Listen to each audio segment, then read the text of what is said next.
자, 지난 시간에 그냥 말하다가 중간에 끊어져 버렸어요. 제가 끝나는 부분을 알면서도 그냥 얘기하다 보면은 체크를 못해서 그런데 죄송하고요.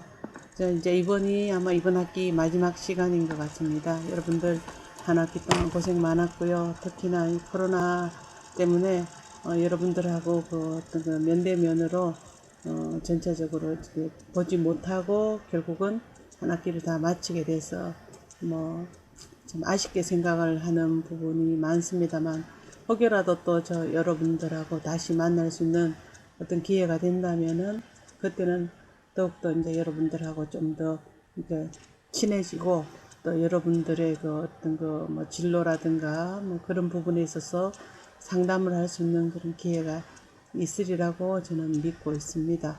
자, 일단 이제 마지막 수업, 세 번째 시간 수업을 이제 시작하도록 하겠습니다. 다시 공지를 말씀을 드리면은, 이번 시간이 아마도 이번 학기 마지막 수업 시간이 되고, 12월 7일 날 올려놓는 그 강의 내용은 여러분들이 참고로 보시면은 상당히 도움이 되리라 해서 제가 올려놓은 부분들이기 때문에, 그거는 추석 때에 그 공강이 됐잖아, 그죠? 추석 때에 어떤 그 연휴로 인해서 강의가 없었는데 그 부분에 대해 일단 자료가 올라와줘야 될 것 같고, 그래서 여러분들한테 제가 공개를 했는 그 전에 수업했던 내용들 중에서 이거는 꼭 또 여러분들이 알아야 되겠다 싶은 것 부분에 대해 그 올려놨으니까 참고로 보시기 바라고, 일단 이번 학기 수업은 이걸로써 이번 시간을 계기로 마감을 하도록 하겠습니다. 마지막에 또 제가 다시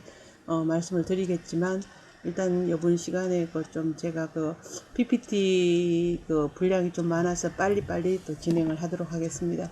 이제 일본의 상차림에서는 본다면은 식단이 뭐 건다때 이 상차림 하이젠 뭐 이렇게 되는데, 1.3채가 기본으로 우리나라에 뭐 3첩 반상 정도가 되는 걸로 해서 시루모노, 뭐 모노시로라고도 얘기하는데 국을 얘기하고, 남아모노는 날음식, 그 다음에 야끼모노 구이 음식, 야끼목 하면 군고구마잖아요.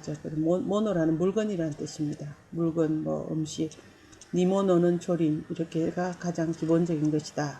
혼전 요리는 일본의 그 정식 관원상제를 에서 이제 올라가는 음식들인데, 적어도 50cm 정도의 사각형으로 된 상에다가 5개를 차린 것이 혼전 요리다. 그러니까 혼전, 니노젠, 야끼모노젠 이렇게 해서 기본 상이 이렇게 되어지고, 그 다음에 두 번째 상이 니노젠입니다. 니노자루, 맑은 국수, 뭐 초쿠라고 그래갖고 나물 종류가 이렇게 들어가고, 또 니모노 조림이 들어가고, 셋째 번은 생선 등구 이렇게 해서 항상 그 첫째 상을 혼전, 본품이라는 본상이라는 뜻이 되겠죠, 그죠? 그 다음에 두 번째 상에는 시루모노만 있을 때는 니노젠, 뭐 산노젠, 연노젠, 고노젠, 뭐 2개, 3개, 4개, 5개라는 뜻이 되겠고, 식단은 1첩, 3첩 여기 기본입니다. 그 다음에 5첩, 우리나라 5첩 반상기, 그 다음에 2첩 2개의 국과 국물과 5개의 반찬들 이렇게 돼. 현재는 2첩 5채를 차려내는 삼상이 일반적이다 해가지고 이렇게 일반적인 것을 아마도 여기 상차림이 있죠, 그죠? 그래서 차카이 새끼 요리라 혼전 요리를 간소화해서 다도 행사 시에 간단하게 먹도록 한 형식이다.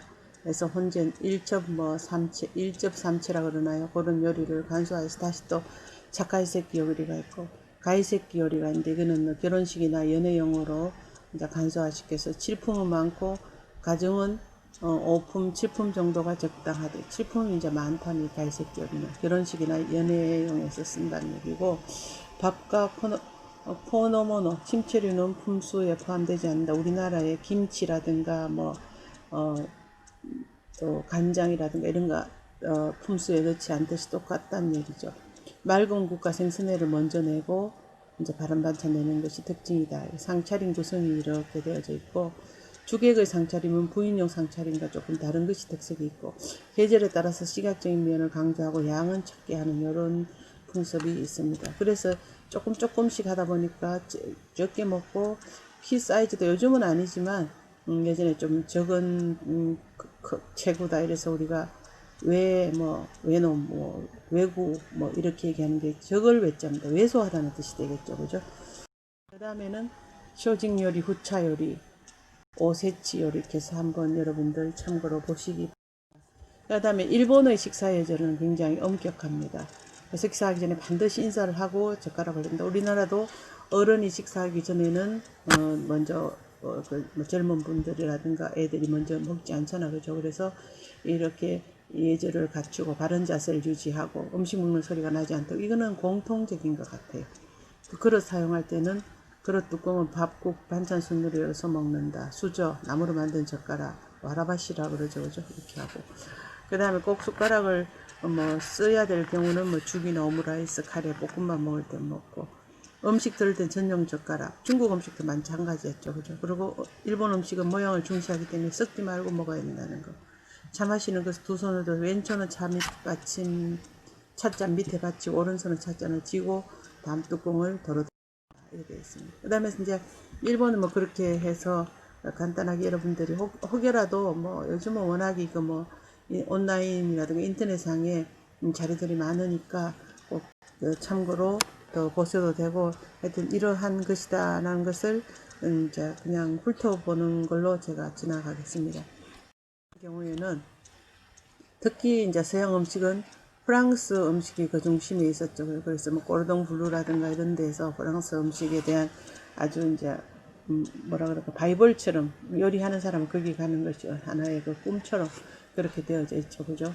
그 다음에 서양 음식은 유럽과 미국 음식을 총칭하는 걸 얘기하는데, 그중에 프랑스 음식이 중심이 돼서 프랑스, 영국 이러한 것들이 결국은 미국으로 이주해가지고 미국 가 있는데, 미국은 조금 미국 이태리 사람들이 이태리 피자가 원래 원조지만 미국 가서 더 피자헛이라든가 그러한 것들이 꽃을 피우는 것들은 미국이 실제 상은이 발전해서 그렇지 피자의 어떤 본국이 미국은 아니고 일본 이태리라는 거. 그래서 이태리라든가 프랑스라든가 유럽, 영국이라든가 이런 데는 음식의 문화의 어떤 그 품이라든가 전음성에 대해서 되게 중요시해갖고, 프랑스는 요리 잘하는 사람한테 남자, 후작 이런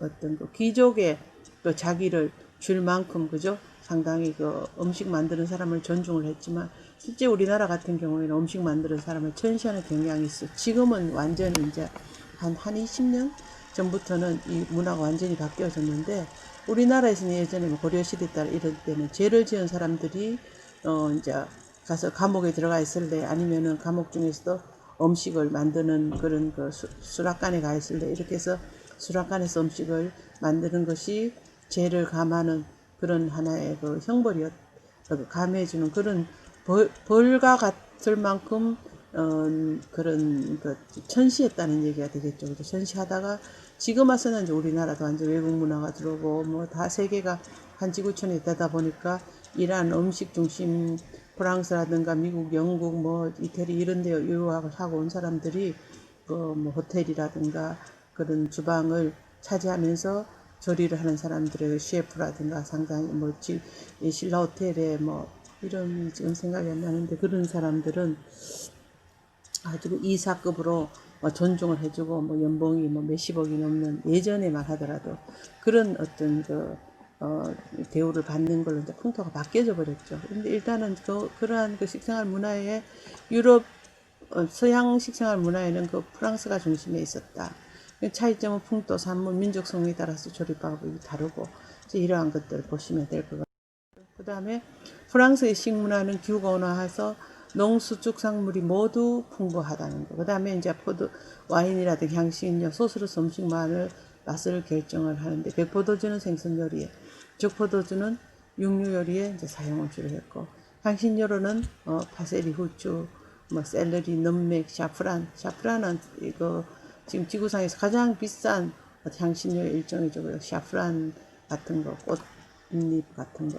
여기에 넣어가지고 맛을 창출하고, 그 다음에 대표적인 음식으로서는 에스카로고, 달팽이, 푸아그라, 그 다음에 송로버섯는 네로 황제가 워낙 이 송로버섯을 좋아하니까 소나무 밑에서 이슬처럼 생겨나는 게 송로버섯이다 이래가지고 트러플이라고, 요즘은 우리나라에서 트러플을 많이 얻지만 그 예전에 우리가 얼굴 참 그 모양을 보도 못했어요. 얼굴 아니라.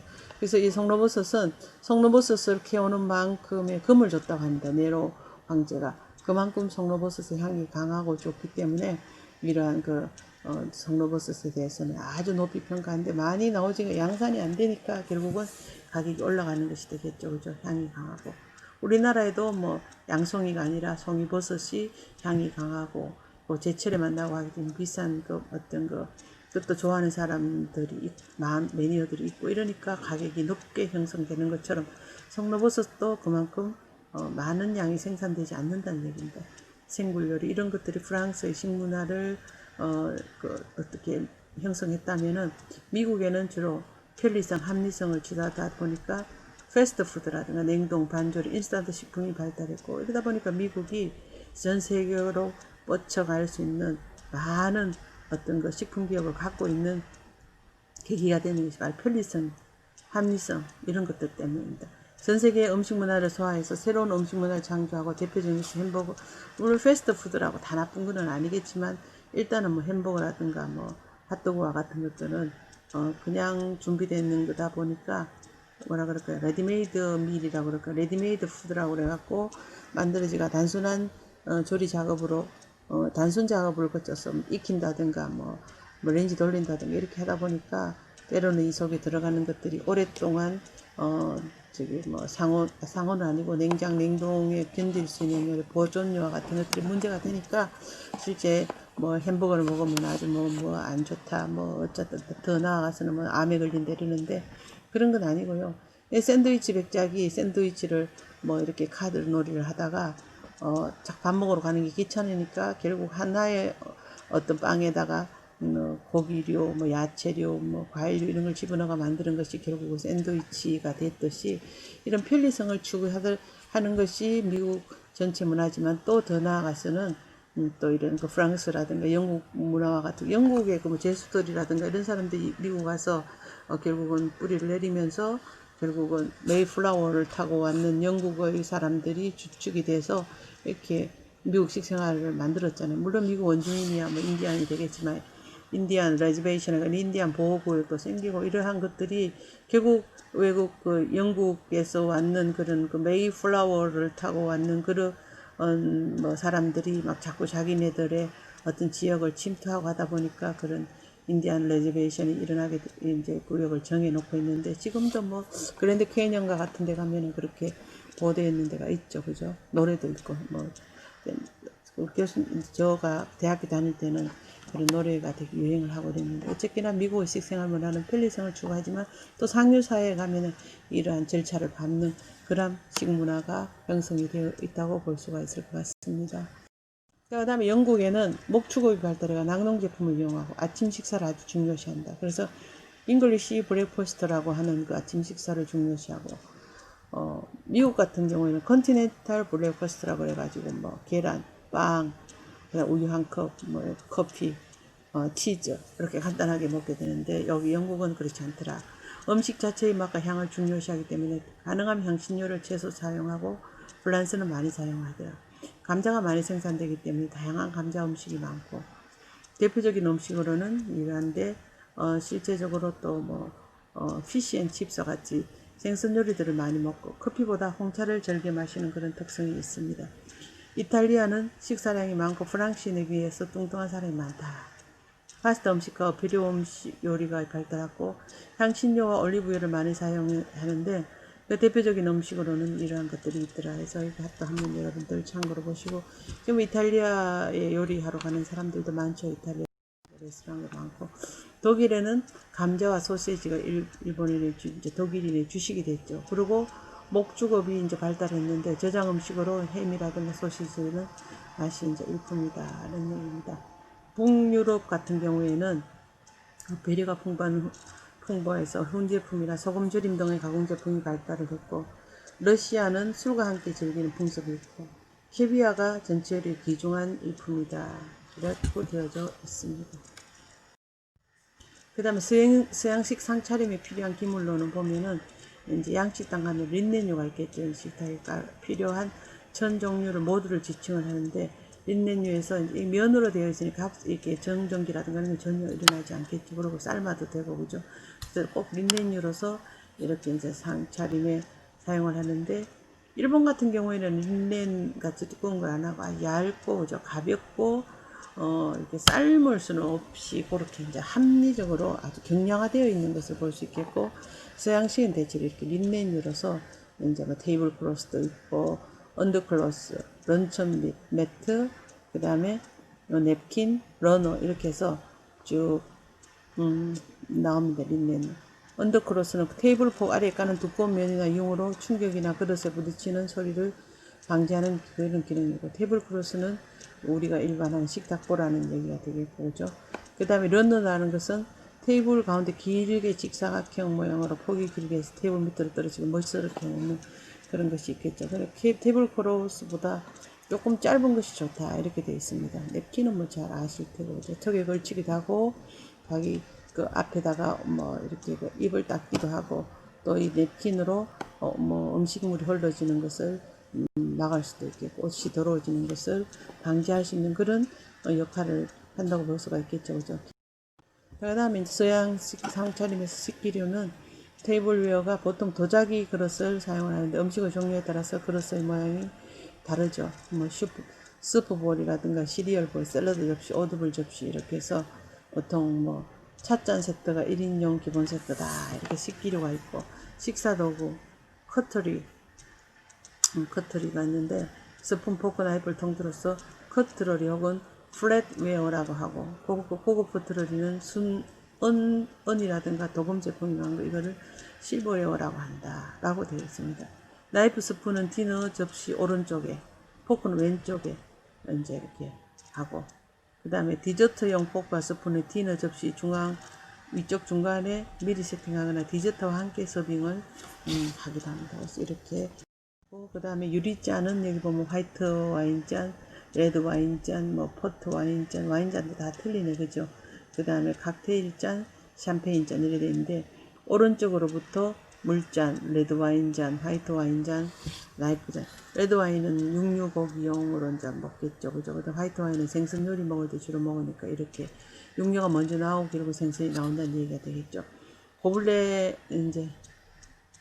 고블레는 이제 제일 큰 컵으로 물이나 주스, 맥주용으로 사용하고, 요즘 레드 와인 잔을 고블레로 사용한다. 화이트 와인 잔은 글라스 폭이 약간 좁다.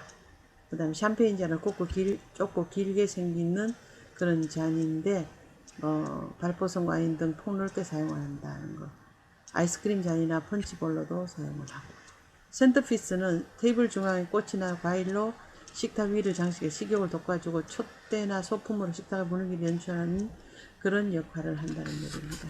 이런 것들이 다 이제 한번, 사실 이렇게 그냥 수박 겉핥기 식으로 가다 보면 여러분 잘 모르는데, 만약에 고블레가 무엇인가를 인터넷 검색을 하면은 충분히 이제 이러한 것들은 잘 나올 수가 있으니까 더 세심하게 볼 수가 있겠죠. 자, 그 다음에 서양의 상차림은 한 사람의 식탁을 차지하는 면적이 약 70cm 폭 내외가 되더라. 정찬 차림은 디너 파티, 서프 파티, 오찬 파티, 웨딩 파티 이렇게 해서, 디너는 최고의 격식을 가리킨 만찬으로 메뉴도 8코스 이상, 뭐 전체 요리, 식욕을 돋궈주는 요리, 콩소매는 맑은 스프 같은 거, 그죠? 맑은 스프인 거.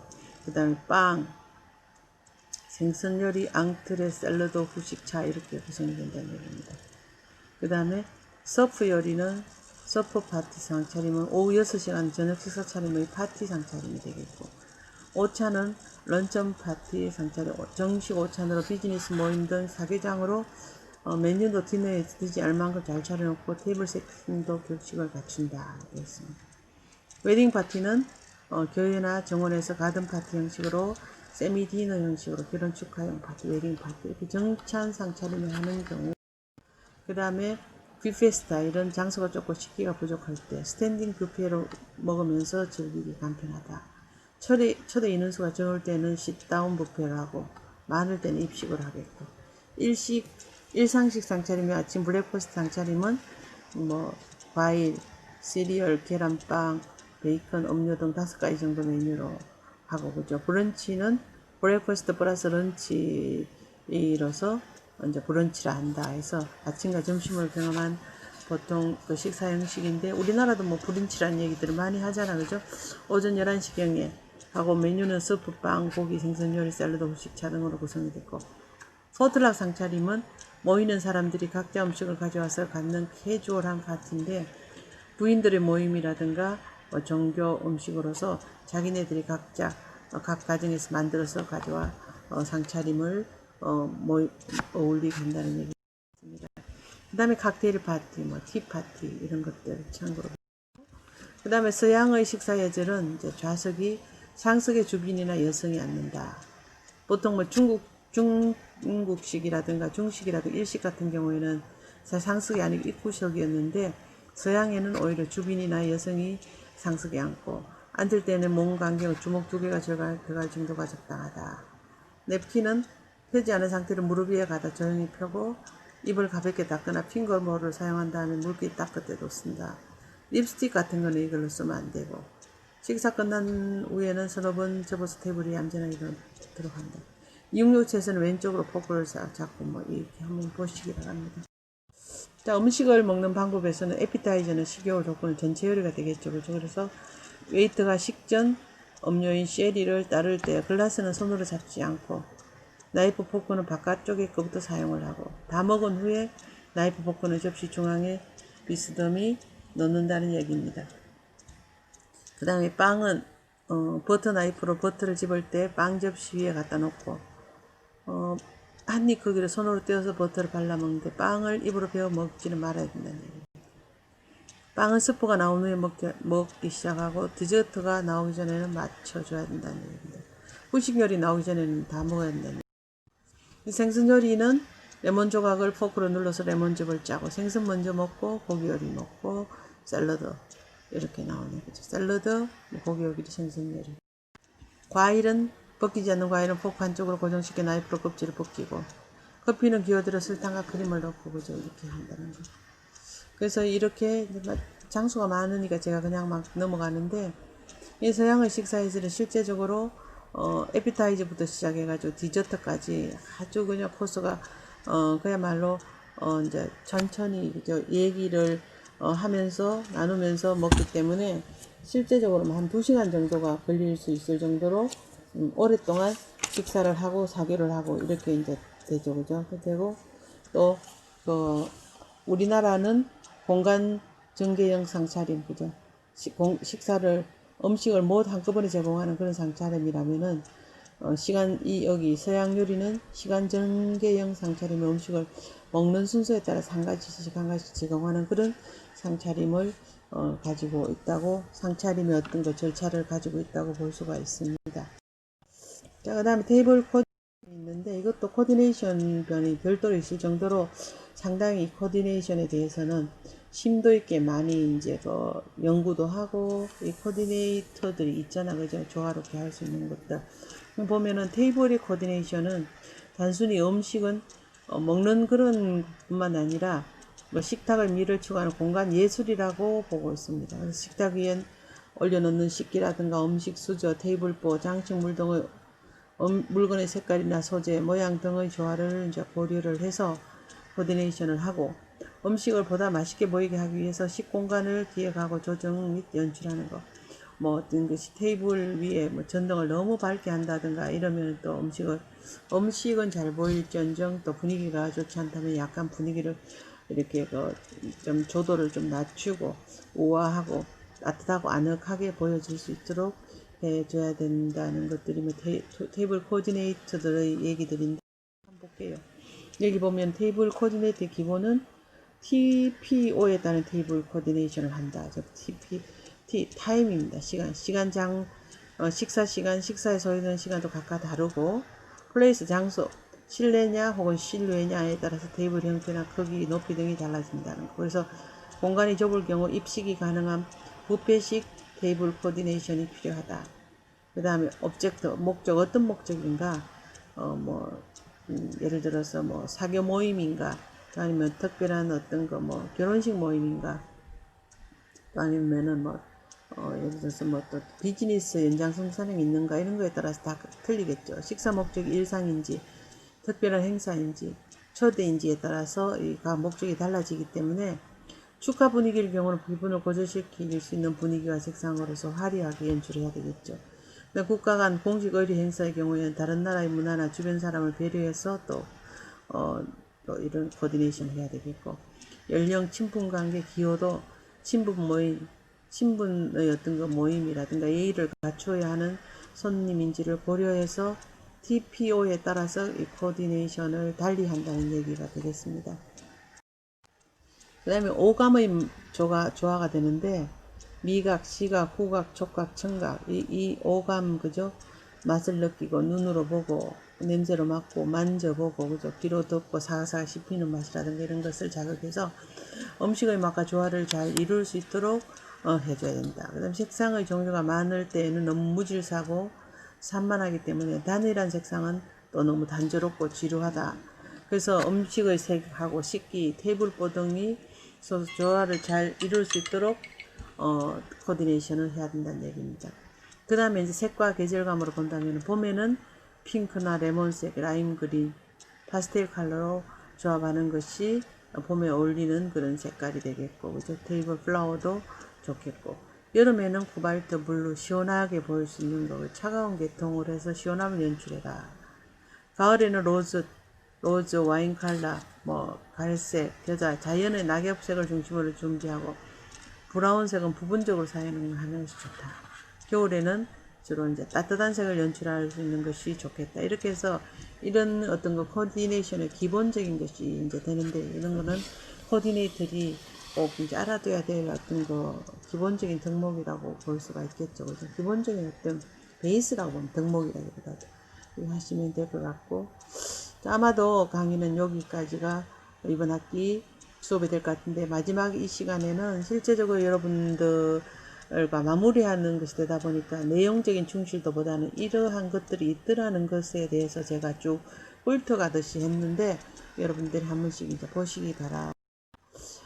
퀴즈는 제가 이제 한국인의 상차림에 대한 반상차림이 무엇인가, TPO에 따른 좀 전에 했죠. 테이블 코디네이션이란 무엇인가, 이건 이제 쪽지로 제출을 해주시고, 다시 한번 공지 말씀을 드린다면은, 이제 이게 여러분들하고의 이번 학기 수업 마지막 강의가 됩니다. 마지막 강의가 되다 보니까 퀴즈를 냈는데, 이 퀴즈는 단순히 여러분들이 출석 사항을 체크하기 위해서 제가 내는 것들이에요. 그리고 시험 출제는 별도로 이제 시험 시간이 정해지는데, 아마도 여러분들 12월 10일 날 여러분 수업 시간에 첫째 시간에 50분 동안 하는 걸로, 그렇게 식생활관리학 같은 경우에는 목요일 날 오전 9시 반부터 50분 동안, 그죠? 10시 20분까지 한다 해서 그렇게 제가 탑재를 올리는데, 물론 오픈 테스트를 하지만 그 오픈 테스트를 한다 하더라도 여러분들이 어느 부분에서 있는지를 잘 모르면은 1학기 같은 경우에도 실제적으로 잘 답안 작성이 제가 원하는 것하고 좀 많이, 그리고 수업 내용하고도 많이 틀리게 작성한 사람들이 있더라고요. 그래서 좀 신경 써서 보시고, 저는 일단 참 이번 한 학기나 올 봄부터 시작해서 올 1년이 너무나 우리가 살면서 겪지 않아야 될 특이한 이런 그 환경에 놓이다 보니까 모든 것들이 다 정말로 이렇게 이제 다 새롭고 경험하지 못한 것들에 대해서 서투름이 있고 이러지만, 중요한 거는 여러분들이 기본적으로 그 대학을 나오면서 또 식품영양학과를 나오면서 알아야 될 부분들에 대해서는 제가 꼭 강조를 해서 이렇게 강의를 한 부분들이 있을 겁니다. 그건 여러분들이 나중에, 지금 만약에 강의가 좀 허술하고 부족하다 하면은 책이라든가 아니면은 도서관을 이용해서도 얼마든지 이런 거 지식에 대한 참고들은 접할 수 있는 기회가 많으리라고 생각을 합니다. 그래서 인생 살아가면서 그래도 식품영양학과를 나왔고, 여러분들이 현장에 나중에 사회의 어떤 일원으로 되었을 때, 과연 내가 대학 다닐 때에 2학년, 3학년, 4학년 동안 1년 동안에 어떤 참 특수한 환경에서 이런 그 강의를 통신으로, 온라인으로 녹음을 했는 것을 보면서 들었다. 근데 이게서는 사실 강의의 어떤 내용의 충실도라든가 이런 거는 많이 떨어질 수밖에 없습니다. 이제 대면 강의가 아니기 때문에. 그리고 이거를 탑재할 적에 그 위에 그 업로드라 그럽니까? 이게 그 온라인상에 올리게 되면은 너무 분량이 많으면 올라가지도 않고 이런 어떤 그 IT하고의 접목이라든가 이런 것 때문에 시간이 25분으로 또 거의 제한해서 맞추다 보니까 부족한 부분들도 많아요. 정말 그거는 여러분들이 상당히 좀 이렇게 피해라면 못하지만 좀 억울한 경우도 있고 강의하는 사람 입장에서도 참 부족하게 전달되어졌구나, 제대로 전달이 안 됐구나는 아쉬움들이 많이 있습니다. 그거 여러분하고 어느 교수님이든지 어느 누구하고도 이런 그 소통이 되지 않음으로해서 올 수 있는 그런 오해와 같은 것들은 풀어주시기 바라고, 여하튼 간에 부족하고 또 잘 전달이 되지 못한 부분들이 있었다면 여러분들이 또 이해를 해 주시기 바라고, 너무너무 수고 많았습니다. 한 학기 동안 너무너무 수고 많았고, 제가 이제 그 12월 10일 날 시험을 치는 그것만 남아 있으니까 12월 7일 날 강의 부분이라든가 시험에 관련되는 것은 제가 공지사항으로 올리도록 하겠습니다. 정말 고생 많았습니다. 그리고 저도 여러분들에게, 모든 사람에게 A 플러스를 드리고 싶습니다만 또 나름대로 어떤 기준이 있으니까 그 기준을 보고 여러분들에게 좋은 결과가 있도록 노력하도록 하겠습니다. 고맙습니다. 자, 건강들 다들 조심하고 또 다음 학기에 볼 수 있으면 보고, 아니면은 나중이라도 여러분들이 저한테 쪽지나 아니면 메일을 보내주시면은 언제든지 기꺼이 여러분들에게 인생의 그 앞서간 사람으로서 조언을 해드릴 수 있는 사람이 되도록 하겠습니다. 자, 여러분들도 건강하고 또 이쁜 이런 그 대학 생활을 참 잘 마무리하도록 부탁드리겠습니다. 고생 많았습니다. 한 학기 동안 강의 마치겠습니다.